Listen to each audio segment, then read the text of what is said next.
Conseil numéro 8. Travaillez vos valeurs, votre idéologie. Il est difficile d'être tel un enfant vierge de toute représentation, de toute croyance, éloigné des concepts abstraits et des idéologies. La base du métier de formateur est l'interaction avec autrui. Elle est donc sujette à tous les éléments caractéristiques des situations de communication.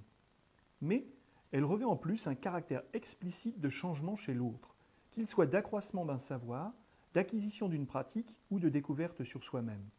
La formation conduite par un formateur professionnel s'imprègne donc d'une intention de modification de l'autre. Il est même possible d'affirmer que la formation conduite par un formateur professionnel prend du sens dans cette intention de transformation de l'autre. Les formateurs sont conscients de cette posture, peut-être moins de la façon dont cette intention est habitée, dirigée, exprimée, et in fine, de la manière dont elle produit le changement espéré. Chaque interaction est un échange de soi à l'autre. Mais alors qu'une conversation avec autrui sans visée d'apprentissage peut être formatrice, une intervention visant explicitement un changement peut échouer. La différence tient en partie aux intentions réciproques propres aux deux situations. Dans une situation informelle, sans pression sociale ou enjeu, l'engagement n'est ni contraint ni joué. La pression du rôle à tenir est plus faible au regard de l'enjeu d'apprentissage. En revanche, dans une situation commandée par un contexte de la formation professionnelle, par exemple, le formateur s'efforcera de répondre à un cahier des charges, de satisfaire un besoin. Il exprimera lors de ses prises de position des remarques, avis, références en lien avec ce contexte pour montrer qu'il répond à cette commande. D'une certaine manière, le formateur et le participant sont tenus d'assumer des rôles sociaux. Mais ce faisant, le participant ne situera pas forcément les discours tenus au cœur de sa situation personnelle. Il entendra avec un détachement plus ou moins fort ce qui lui apparaîtra comme des vérités générales par rapport à ce qu'il vit personnellement.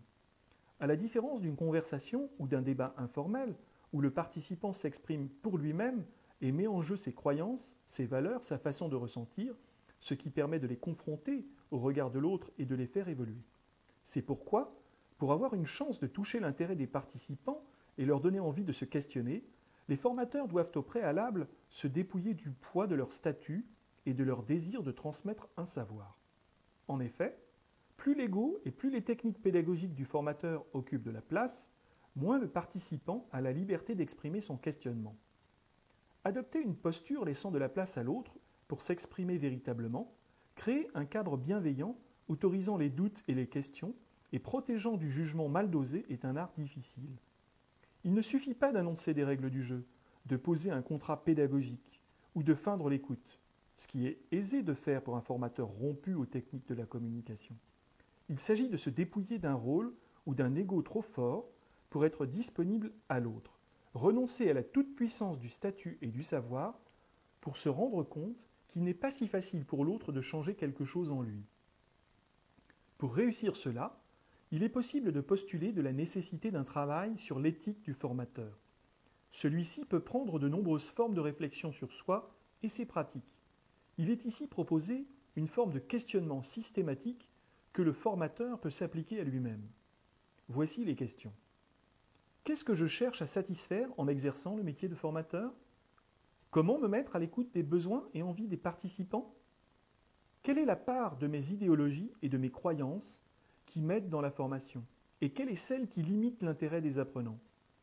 Comment encourager des interactions pédagogiques permettant à chacun d'être le plus sincèrement ouvert ? Quels risques encourt-on de peu de sincérité et d'ouverture ? Quelles sont les valeurs que je tends à encourager dans mes discours ? Pourquoi cela est-il justifié ?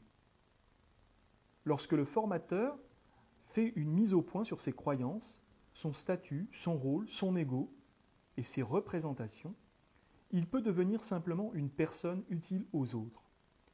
Paradoxalement, moins il va afficher ou revendiquer un état, plus il sera disponible pour autrui. C'est certainement parce qu'elles n'ont pas de prétention à nous enseigner que des personnes croisées dans notre vie nous apprennent tant de choses essentielles. Le formateur apprend alors à laisser de l'espace et à improviser.